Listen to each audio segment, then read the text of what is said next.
Hello everyone and welcome to my YouTube channel Learn with Shruti. We have finished 3 chapters of Standard 10th History. First chapter Early Trade Activities. Second chapter The Age of Industrialization. And the third chapter Post-Industrialization Age. I hope you are all watching the videos of all the 3 lessons. If you have not watched the videos, please go to the description box. There you will find the links of all the 3 lessons. And today we are going to start with the new lesson, the American War of Independence. Now we will see what are the main points that we are going to cover in this lesson. Introduction, the American War of Independence, discovery of America, relations of England with the colonies, major events of the American Revolution and significance of the American Revolution. Idea of nation state emerged in the second half of the 18th century. यानी राष्ट्र राज्य निर्मित की कल्पना second half of the 18th century का मतलब है 1750 के बाद शुरू हुई. 13 American colonies they declared themselves independent from England. Means England had 13 colonies in America. England के 13 कॉलोनीज थे अमेरिका में. Now they declared themselves independent from England. Now this 13 colonies they came together and they fought against British, that is England, and they declared themselves independent. यानी 13 के 13 राज्य एक हो गए और उन्होंने इंग्लैंड के खिलाफ लड़ाई की और अपने आप को स्वतंत्र घोषित किया. And after getting independent, they formed United States of America, which today we call it as USA, यानी United States of America. और इस प्रकार से अमेरिका स्वतंत्र होने के बाद the policy of western imperialism received a setback. Foundation of new political ideology in the international politics was laid down by American war of independence. राजनीतिक स्तर पर एक नई विचारधारा का उदय हुआ जिसको हम नेशन स्टेट कहते हैं, मतलब राष्ट्र राज्य. Concept of nation state was first establish in France. ये जो राष्ट्र राज्य की कल्पना है उसकी स्थापना सबसे पहले फ्रांस में हुई. France was ruled by the bourbon monarch. Monarch का मतलब है राजा. फ्रांस में उस समय बर्बन डायनास्टी का राज्य था. Now we shall see what is the definition of a nation state. Now this is a very important question which is usually asked for 4 marks. What is a nation state? A nation state can be defined as a sovereign state where the citizens are united by geographical, linguistic, cultural factors which develop a sense of unity and identity among them. एक राष्ट्र राज्य श्रेष्ठ राज्य होता है. इस राज्य के लक्षण जैसे कि भाषा, संस्कृति और भूभाग, इन्हीं लक्षणों की वजह से इस राज्य में एकता की भावना निर्माण होती है और राष्ट्र की अपनी खुद की पहचान बनती है. A nation state has all the features of a state. मतलब एक जो राष्ट्र राज्य होता है उसके स्टेट की तरह ही अपने फीचर्स होते हैं, जैसे कि पॉपुलेशन मीन्स पीपल, लोक संख्या, गवर्नमेंट मतलब सरकार, टेरिटरी मतलब भूभाग, एंड सॉवरेंटी मतलब श्रेष्ठ राज्य. And to which is added the feature of nationalism. और इन सब को ऐड होता है एक नया धागा जो है राष्ट्र प्रेम. Sense of unity is created by a common historical and cultural background. ये जो सेंस ऑफ यूनिटी है, एकता की भावना है, वो कॉमन हिस्टोरिकल और कल्चरल बैकग्राउंड के तहत निर्माण होती है. American war of independence, French revolution, unification of Italy and Germany are testimony where people form their own government. America, Italy और जर्मनी ये ऐसे देश हैं जिन्होंने लड़ाई की और अपने देश को स्वतंत्र किया. It is a triumph of nationalism over dictatorship. ये किसकी जीत थी? राष्ट्र प्रेम की जीत थी हुकुमशाही के ऊपर. और inspiration to many countries of Asia and Africa. और इन सभी जो लड़ाइयाँ हुई उनसे इंस्पिरेशन लिया, प्रेरणा मिली किसको? तो बहुत सारे देश जो एशिया और अफ्रीका में थे जो अपने अधिकार, अपने देश को स्वतंत्र करने के लिए लड़ रहे थे, उनको इन सारी लड़ाइयों से इंस्पिरेशन मिला, प्रेरणा मिली. American war of independence was the first conflict between an imperialistic country and her colonies. This was the first conflict between England and her colonies. मतलब ये पहली कॉन्फ्लिक्ट थी इंग्लैंड यानी कि imperialistic country और colonies का मतलब America. Colonial people proved that it was not impossible to overthrow mighty country. Mighty country यहाँ पर कौन है? इंग्लैंड. तो ऐसे माइटी कंट्री को हराना मुश्किल नहीं है यदि लोगों के पास विल पावर हो और स्ट्रॉन्ग डिटर्मिनेशन हो। People fought on the basis of universal principle. अब ये यूनिवर्सल प्रिंसिपल कौन से हैं? Rule of law. Rule of law का मतलब है कानून सबके लिए समान हो। कॉन्स्टिट्यूशनल राइट्स यानी कि जो अधिकार हैं वो संवैधानिक दृष्टि से लोगों को मिले। And supremacy of the people. People are powerful. Discovery of America. America was discovered by Columbus in 1492। मतलब अमेरिका का शोध लगाया कोलंबस ने 1492 में। The other explorers were John Cabot and Amerigo Vespucci.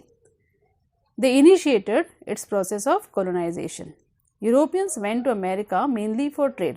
Europeans America में व्यापार करने के लिए गए थे and they were supported by the rulers. और उनको सपोर्ट था उनके रूलर्स का, राजाओं का, who found the new lands as an opportunity to expand their empire. In rulers के लिए ये जो नए देशों का शोध लगाया था वो ऐसी जगह थी जहाँ पर वे अपने एम्पायर को बढ़ा सकते थे, अपनी राज्य की सीमाओं को बढ़ा सकते थे। They started considering the colonies as a source of procuring different kinds of commodities. तो उनको ये कॉलोनीज जो थे वो उनके लिए एक सोर्स था जहाँ से वे अलग अलग कमोडिटीज़ खरीद सकते थे और उनको वहाँ से रेवेन्यू भी मिल सकता था। They treated the natives as their personal possessions. यानी नेटिव्स को वो अपनी वैयक्तिक संपत्ति समझने लगे, पर्सनल पोजेशंस समझने लगे, which led to slavery, जिसकी वजह से स्लेवरी शुरू हो गई। Relations between England and the colonies. From 1600 to 1732, England established its control over 13 colonies. यानी इंग्लैंड ने अमेरिका में अपने 13 कॉलोनीज स्थापित किए। इनमें से पहली थी वर्जीनिया और लास्ट थी Georgia. The first colony which was acquired was Virginia and the last was Georgia. British went to America for trade.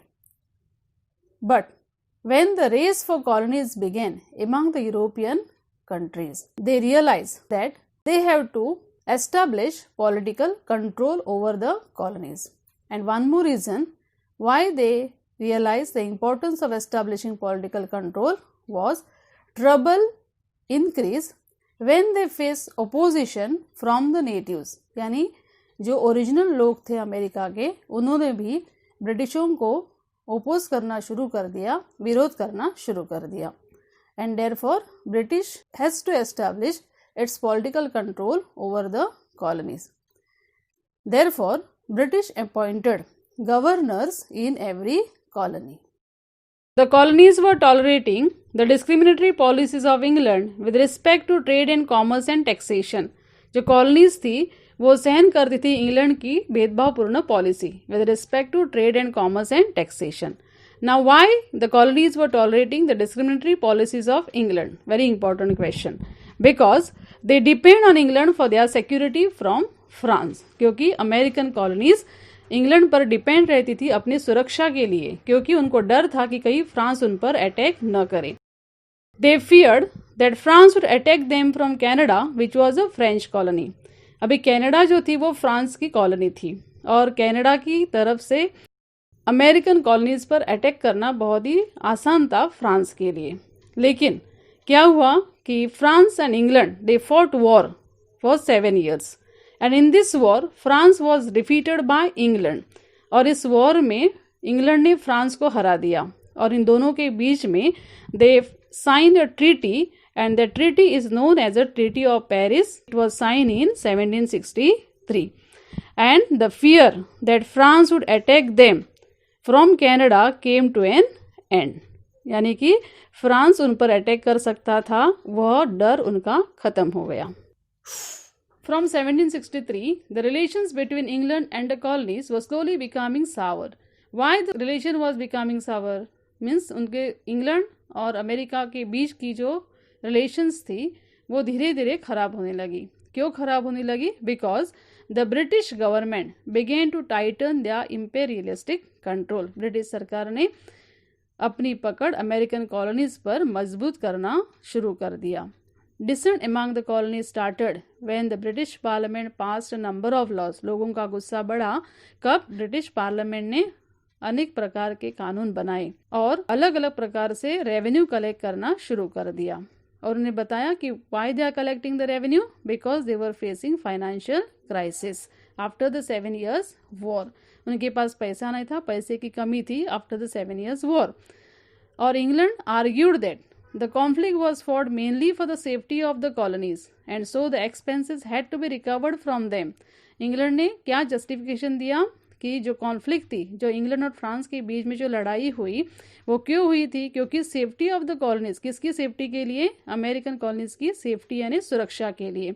और इसीलिए उसका जो खर्चा आया वो भी अमेरिका को भरना था। So this started the period when a number of acts were imposed on the colonies by the British Parliament during the rule of King George III. British Parliament enacted a number of acts and they were imposed on the colonies during the rule of King George III. मतलब British parliament ने अनेक कानून बनाए और American colonies पर थोप दिए। And this is known as the policy of taxation. Now we will see what are the various taxes imposed by the British Parliament on America. First was the Sugar Act of 1764. This act was passed in the year 1764, Sugar Act, according to which a tax was imposed on sugar which was imported to the colonies from the West Indies. मतलब जो चीनी West Indies से American colonies में आयात होती थी उस पर टैक्स लगाया। The second one was the stamp act of 1765, according to which a duty was impose, duty मतलब tax, was impose on any kind of return document, कोई भी रिटर्न डॉक्यूमेंट, लिखित रूप में जो डॉक्यूमेंट होता है वो, जैसे कि newspapers, pamphlets, legal document and even the playing cards. No taxation without representation. The colonial people protested against the various acts passed by the British Parliament. For example, Sugar Act, Stamp Act. Now they protested against this and they passed a resolution, no taxation without representation, because they argued that the British Parliament has no right to impose tax on them. British Parliament has no right, मतलब British parliament को कोई अधिकार नहीं है उनके ऊपर tax impose करने का यानी थोपने का। क्यों नहीं है? Because there is no colonial representative in the British parliament. American colonies का कोई भी प्रतिनिधि ब्रिटिश पार्लियामेंट में नहीं था जो उनका प्रतिनिधित्व करे। So there is no colonial representative in the British parliament and therefore American colonies passed a resolution, no taxation without representation. Although the colonies were protesting, but the British Parliament did not pay any heed to the demands of the colonial people and they continued their policy of taxation.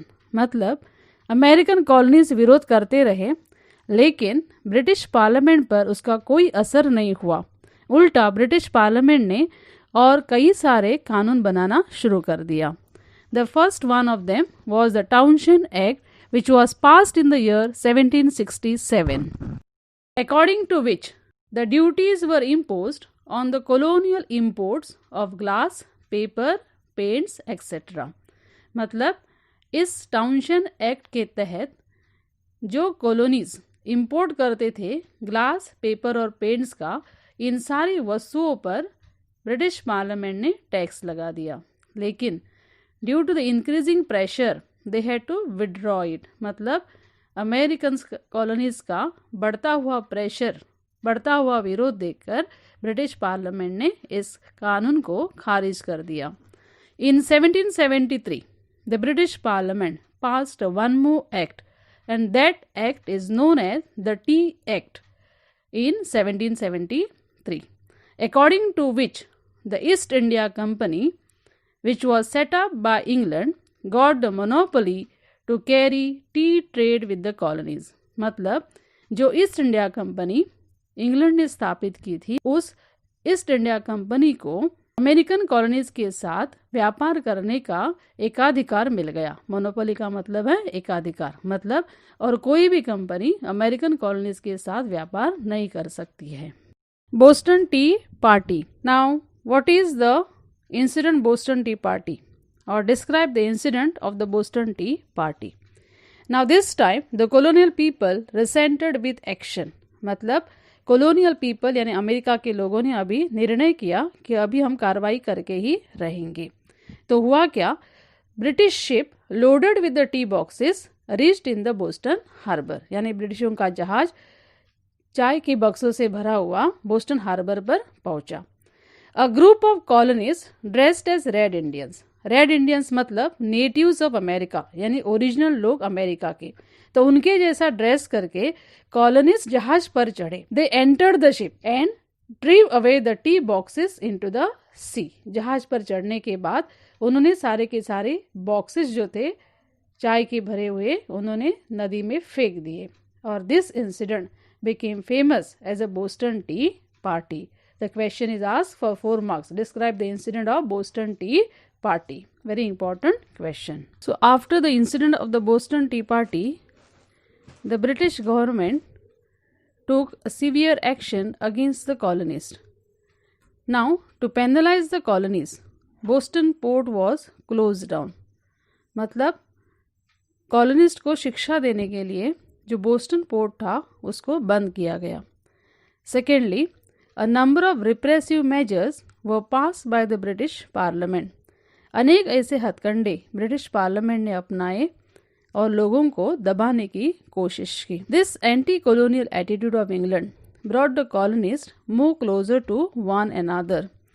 इन सारे जो हथकंडे ब्रिटिशों ने अपनाए, इसकी वजह से colonist और नज़दीक आ गए। And now they are more determined to fight against the British government. And now they decided to fight against the British government. अभी सारे कॉलोनिस्ट तैयार हो गए ब्रिटिश सरकार के विरुद्ध लड़ाई लड़ने के लिए। Now we will see major events of the American Revolution. First event, First Continental Congress 1774, Second Continental Congress 1775, and French assistance to the colonies. We will see in detail about the various events. Now we will see First Continental Congress. First Continental Congress 1774 was convened by the colonists on 5th September 1774 at Philadelphia. तो ये पहली meeting हुई 5 सितंबर 1774 में और यह Philadelphia में हुई। It was attended by the representatives of the 12 colonies. इसमें 12 कॉलोनीज के प्रतिनिधि उपस्थित थे। They declared their right to life, liberty and property. मतलब हर एक को जीवन जीने का अधिकार है। लिबर्टी मतलब स्वातंत्र्य और प्रॉपर्टी मतलब जायदाद रखने का अधिकार है। And then they sent a petition to King George third, मतलब अपनी याचिका किंग जॉर्ज थर्ड को भेज दी। But they did not receive any positive response. उनको कोई भी सकारात्मक प्रतिसाद किंग जॉर्ज थर्ड की तरफ से नहीं मिला और इसीलिए colonist decided to boycott the British goods, यानी ब्रिटिश गुड्स को उन्होंने बहिष्कृत करने का निर्णय लिया। Next event, second continental congress 1775.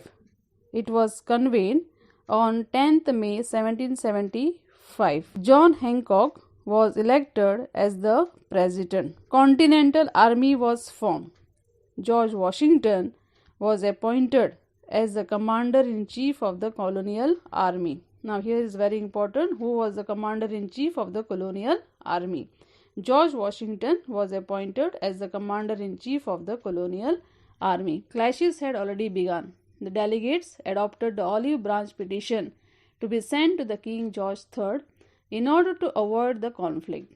But this was rejected by him and he declared that the colonies are in rebellion.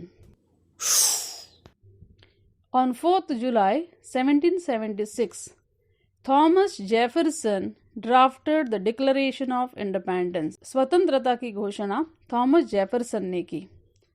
It clearly stated the basic principles of democracy, such as the right of the people to liberate themselves from tyrannical government, यानी एक ऐसी सरकार जो अन्याय करती है, अत्याचार करती है, ऐसे सरकार से अपने आप को स्वतंत्र करने का अधिकार लोगों को है. And that the government should be based on the consent of the govern, यानी जिस पर आप शासन करते हैं उन लोगों की सहमति होनी चाहिए सरकार फॉर्म करने के लिए.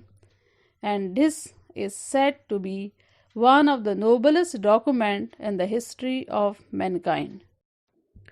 French assistance to the colonies.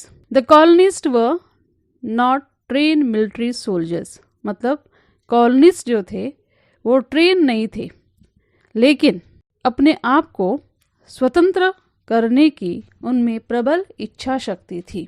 They were driven with the zeal to free themselves from England at any cost. They got the help from French forces. मतलब उनको फ्रांस ने हेल्प किया. The Battle of Saratoga was fought in 1777 and this was a turning point in the conflict. एक युद्ध हुआ जिसको कहते हैं बैटल ऑफ सरटोगा, और यहीं पर पूरी बाजी पलट गई. Because after this battle, the colonial army with the help of French forces was able to defeat the British army. मतलब फ्रांस की मदद से अमेरिकन कॉलोनीज ने इंग्लैंड को हरा दिया. It was finally on 19th October 1781 in the Battle of Yorktown that George Washington accepted the surrender of Lord Cornwallis and his British forces. Finally, और एक बैटल हुआ जिसको कहते हैं battle of Yorktown.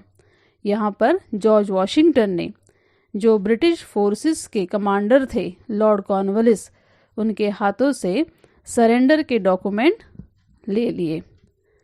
The treaty of Paris was sign between England and colonial representatives in 1783.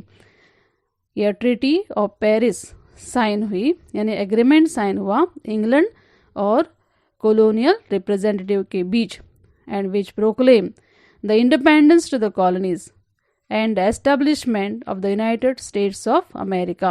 इस treaty of Paris के तहत America को स्वतंत्रता दी गई और एक नए देश की स्थापना हुई, United states of America. Significance of the American Revolution. Now this is a very important question which is asked for 4 marks. This question is also asked in this way: why is the American War of Independence considered as an important event in the world history? The American Revolution gave birth to the independent country of United States of America. एक नए देश की निर्मिति हुई जिसको कहते हैं United states of America. It strengthened the idea of right of revolution. It accepted the supremacy of the people and this became the basis of the state. मतलब people are supreme, people are powerful, and this became the basis of state. It also accepted the supremacy of the constitution. मतलब constitution is supreme over the government. मतलब सरकार के ऊपर constitution है. And this became a guiding principle of the modern democracies.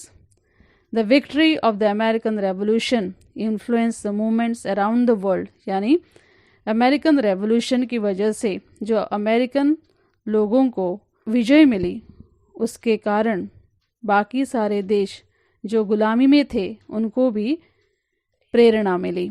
ऐसा कहा जाता है कि यदि अमेरिकन रेवोल्यूशन नहीं होता तो फ्रेंच रेवोल्यूशन भी नहीं होता. The French revolution in turn had inspired a number of European revolutionary movements. All this began with the principle of liberty and self-determination fought in the American Revolution.